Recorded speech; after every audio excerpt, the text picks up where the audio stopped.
This is my spot welder. Here's a battery that had been recently welded. You can see the 4 dots on it where I had taken off the previous piece of nickel. And this one I have taped on so that it can hold it there. And then what you do is you press it down real hard so it makes a good contact. And then the welder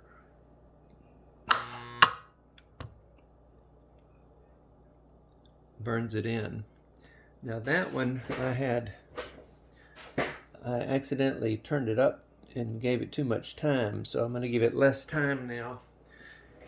It did do a good job. I stepped on the pedal, the foot pedal. Okay, now here we go.